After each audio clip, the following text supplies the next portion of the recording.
the word we get apocalypse from. And so it doesn't mean this end time disaster. It just means that he saw something. And Paul saw this mystery that's been hidden for ages, and God gave him a revelation about it.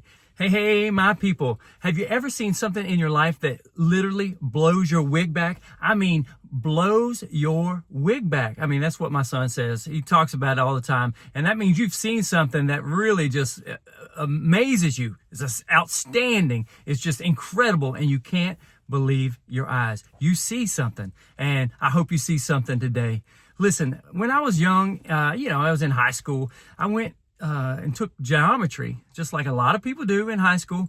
And for some crazy reason, I could just see the answers. They came to me and I could see it. And a lot of people couldn't see it. They couldn't understand it. They couldn't put all that together. They didn't understand the Pythagorean theorem and all that crazy stuff. And no, I'm not cussing at you. I'm not talking in a different language. This is geometry. And I loved it because I could see it. And I want to talk to you today about Paul and what he saw and he described in the book of Ephesians. He talks about it in chapter 3. He had a revelation, kind of like John had a revelation, and we have a book titled that in the Bible, Revelation. And the Greek word, the word we get apocalypse from, and so it doesn't mean this end time disaster. It just means that he saw something. And Paul saw this mystery that's been hidden for ages, and God gave him a revelation about it. And he talks about it in chapter 1 of Ephesians. He says it's the redemption. He talks about spiritual blessing. He talks about forgiveness. He talks about this inheritance. He talks about being sealed with the Spirit. All this crazy good stuff that we find our identity, us who are followers of Jesus, or I like to use the word apprentice. If we're an apprentice of Jesus, we have gotten all these things from Jesus. And he's given us all these things. That's part of what he came to do. And then in verse 10, he tells what it's all about. He says that it's about the days of fulfillment to bring everything together in the Messiah, both things in heaven and things on earth in him. So, whoa, hold up. He's bringing together heaven and earth. That's exactly what he's saying. He's unifying everything together in him that's in heaven and that's on earth. See, you got to think back to the Garden of Eden. Adam and Eve, they had those two trees. We've talked about that before. And the one tree is the tree of life that would give them life. The other tree is the tree of the knowledge of good and evil. And so God said, don't take from that tree. You're only taking from the tree of life. And they decided to take life in their own hands and to decide on their own and decide on their own what is good and what is bad and what they can do and what they can't do. And they failed to trust God. And that separated everything. Heaven and earth was together in that place, together. God walked with them. That's where heaven touched earth. And then he said, the moment that you take from that tree, you will surely die. And that's what happened. There was this division, and no longer is heaven and earth touching. And they were exiled out of the garden. The garden was that place of heaven and earth touching. They got exiled out, and now it's separated.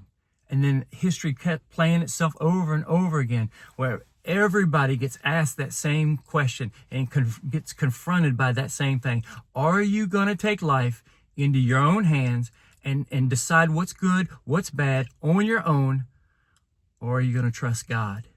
And we see this every day. We experience this every day. That same two questions come in front of us every day.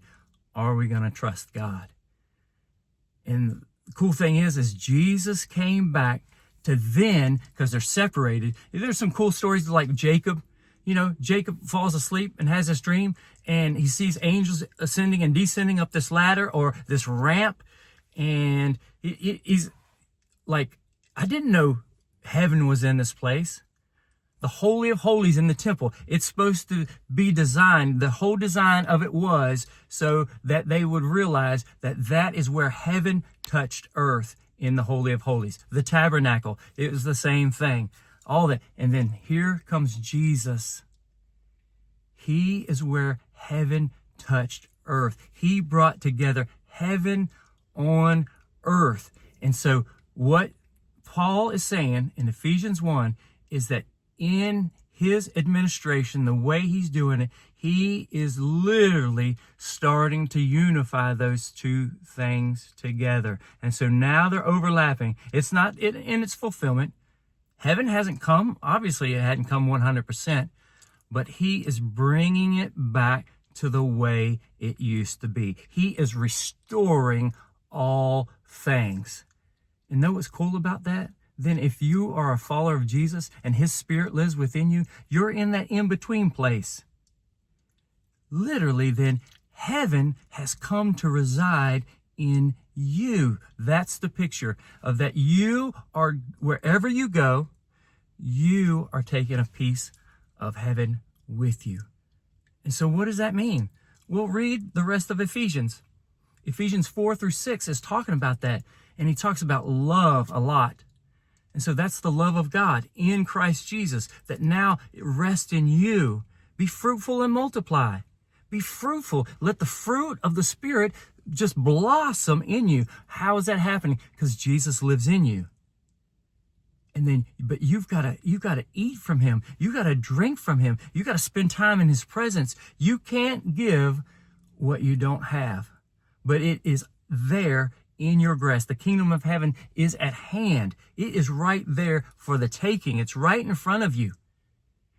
And heaven is starting to be revealed, first through Jesus. Now he lives in you as a follower of Jesus.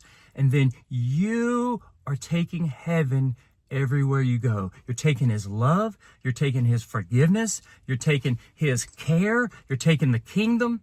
You're taking all those things to people who are dead in their trespasses and sin, Ephesians 2, who are blind to the truth of God, who are oblivious to the kingdom and what he's doing in and on this earth. I'm praying that God is going to open your eyes. I pray he's going to open your ears, that you will hear his truth. You will see the kingdom working, and that you will want to join in the kingdom. He is taking it forward. He is moving it. Things are happening. He is restoring this place to a garden-like place. It's still in the future, but he is in the process, and he wants to do it through you, believer. He wants to do it through you. So I'm asking you to open your eyes to see Jesus, see how he's working, receive what he's doing, trust in him, give him your life. Die to yourself daily that he might live through you and the kingdom go forward. I'm praying for that for you, dear believer. Man, I hope you love this video. I hope it's been a blessing to you. If it has, hey, send it to someone you know. Hey, hit the like button. It helps me out. Subscribe if you haven't subscribed. It helps me out. Always bringing content like this to you because I want you to see more of Jesus. I want me to see more of Jesus, and I want to see his kingdom come. God bless you. I'm praying for you.